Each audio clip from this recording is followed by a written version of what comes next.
Hello all of you. Welcome to Microsoft Hyper-V 2025 course series. In this session, we'll talk about the hardware and software requirements of Hyper-V.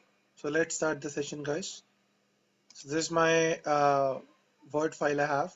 So like this, I tell you that for Hyper-V, we need a 64-bit processor. So first we'll talk about the hardware requirements. Like if you want to install Hyper-V, whether you are going to install in a server operating system or whether you are going to install Hyper-V in your client operating systems.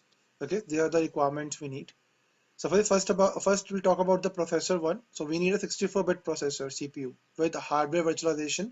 So we have two processors who are compatible with virtualization. One is Intel and second one is AMD. So we're using mostly two processors, whether you can use AMD or Intel. So number one, what you can say that like if you want to install Hyper-V or any kind of virtualization, any type of virtualization in your physical machine, you need to first install or you need to first enable virtualization technology. So if you have an Intel processor, so for that you need to enable Intel VT, and if you have an AMD processor, in that you can go for AMD-V. So this is the feature in your processors or in your BIOS. You can say that you need to go to BIOS and then you can enable these two features. In Intel, we can use Intel VT, Intel Virtual Technology, and AMD is used for AMD-V, AMD virtualization. So we need to enable these features. If you not able to enable this feature, if you not enable this feature, you're not able to install virtualization or any kind of hypervisor in your hardware. So number one, we need to enable this feature. So if you're using Intel processor, you can enable Intel VT over there in BIOS. You can find out the feature name Intel VT, or if you're using AMD processor, you will find out AMD-V. Okay, so you need to enable these features in the BIOS, and then you able to install Hyper-V in your physical hardware.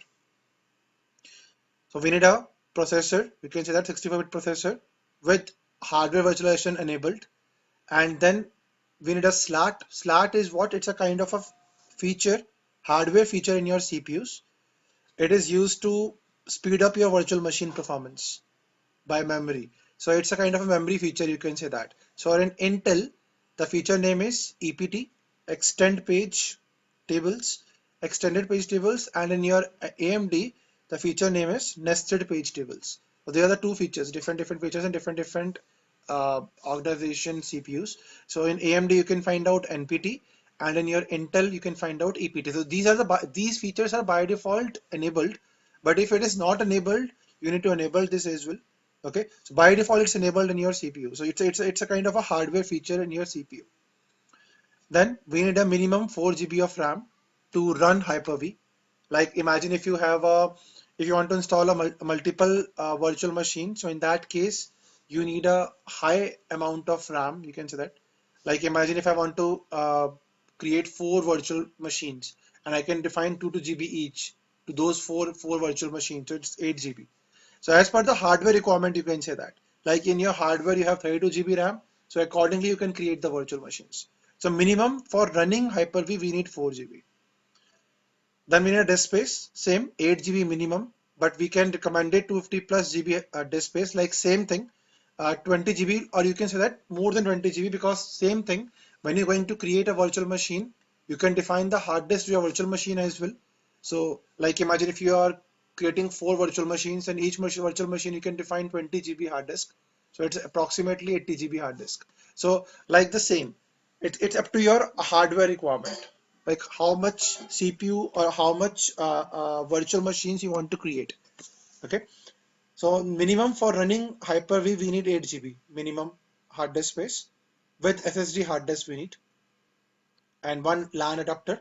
Okay, so this LAN card, we can virtualize this LAN card, and with the help of this LAN card, we able to create a virtual network, virtual LANs, you can say that. Through that, we able to communicate over virtual machines together through Hyper-V. So I will showing you how we can create a virtual machines and how we can connect virtual machines with a virtual LAN network or virtual network, you can say how we can create the virtual network.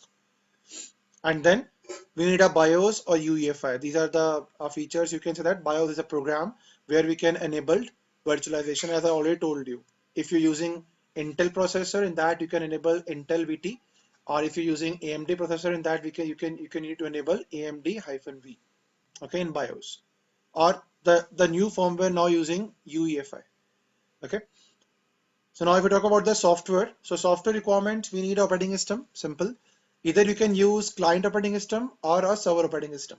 Like if you want to create a server, virtual machine or virtualization server, if you want to create, you need a Windows servers like 2025, 22, 2019, 16 we are not using now, 16 is not running, it's the support is ended on 16 now. We use 2019, 22, 2025.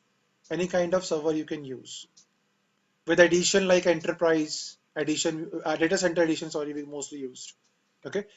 And in client, we use Windows 10 or Windows 11. Any edition you can use Pro, Enterprise, or Education. But beware that if you're using a home edition in your client machines, you're not able to install any virtualization. Whether you can go for Hyper-V or whether you can go for VMware.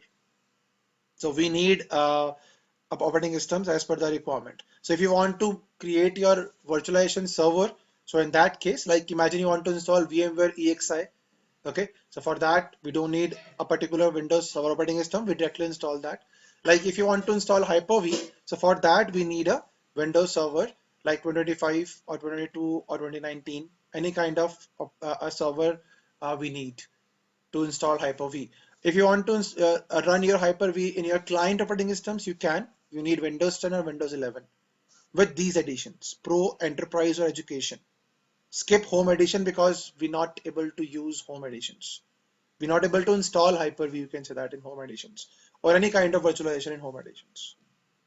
So that is what we have, the basic requirement of software and hardware requirements for Hyper-V. Thank you very much guys for watching.